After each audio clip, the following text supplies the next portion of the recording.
Je connais Anne-Louise depuis 2017, je pense. D'ailleurs, la première fois qu'on s'est rencontrés, c'était en duo.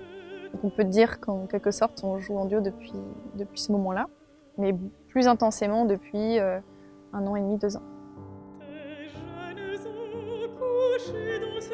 Alors on a abordé pas mal de répertoires différents, que ce soit dans la mélodie, dans le lead. On travaille aussi également sur des airs d'opéra ou sur les opéras qu'elle a préparés et ses prises de rôle.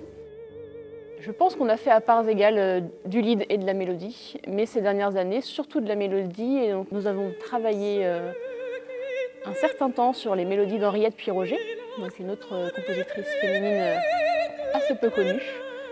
Oui, je pense que c'est là qu'on a vraiment commencé à travailler intensément le duo. C'était à l'occasion de cette recherche et de ce travail sur Henriette Puy-Roger. La première fois que j'ai entendu de la musique de Rita Strauss, c'était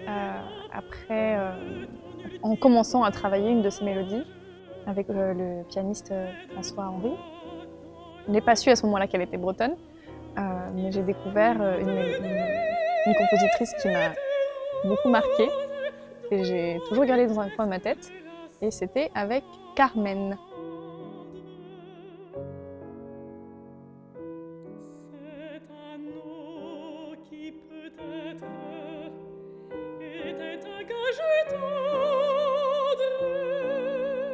Vous avez laissé le choix entre une sélection dans ce recueil de 10 mélodies ou un autre recueil de 6 mélodies.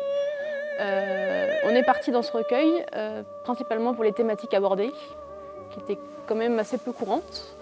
Le choix des pièces en lui-même, c'était un mélange à la fois de trouver une certaine alternance dans les caractères et dans les types de jeux et de voix.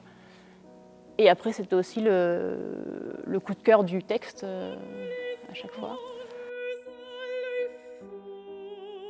Les poèmes nous ont beaucoup marqués, au-delà même de la thématique. Elle a un petit faible pour Baudelaire quand même dans le choix de ses mélodies. Et j'aime énormément sa façon de mettre cette poésie-là, et pas que la poésie de Baudelaire bien sûr, mais en musique. Je trouve qu'elle a une façon très poétique de mettre la poésie en musique.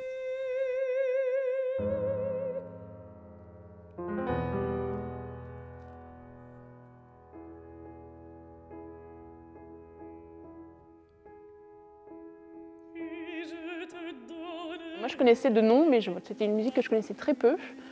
Pendant mes études au CNSM à Lyon, on avait beaucoup abordé, grâce à un chef de chant là-bas, Fabrice Boulanger, des compositeurs peu connus de cette époque-là, mais des Lyonnais. Donc on avait fait des heures et des heures de programmes de mélodies françaises, la même période, mais uniquement des Lyonnais.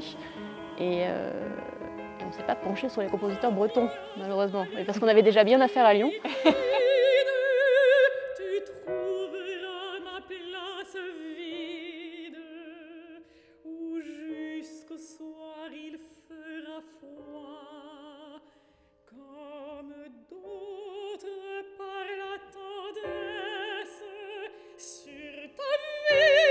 C'est vrai que c'est une maison que je connais déjà un peu. Alors, j'avais pas mis les pieds ici depuis un certain nombre d'années, je pense, à peu près 9 ans.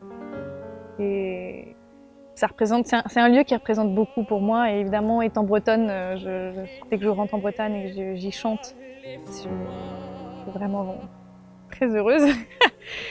Et je m'y sens bien, en fait, tout simplement. Et en plus, dans des conditions comme cette semaine où on était...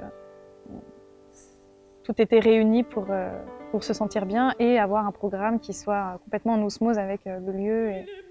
Et c'est vrai que le petit clin d'œil de la ronde des Bretons juste au-dessus de nous est peut-être plus forte.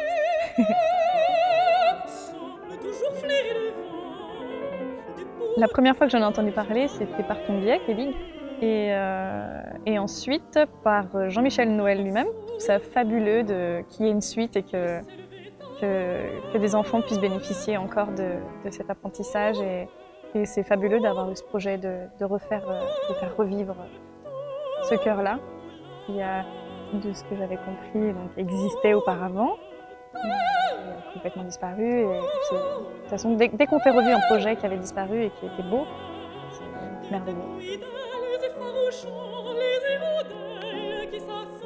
C'était un véritable coup de cœur pour nous, cette musique, et la découverte de ces 10 mélodies d'Héritage Troll. Et immédiatement, on s'est projeté dans nos concerts futurs et l'idée de transmettre cette musique, et pas qu'en Bretagne, partout. Et donc via des concerts, parce que nous on aime bien les concerts où on parle, où on présente les œuvres, on explique les textes, quand même donner un petit peu de carte au public. Et donc c'est vraiment une occasion rêvée de leur faire découvrir quelque chose d'entièrement nouveau pour eux.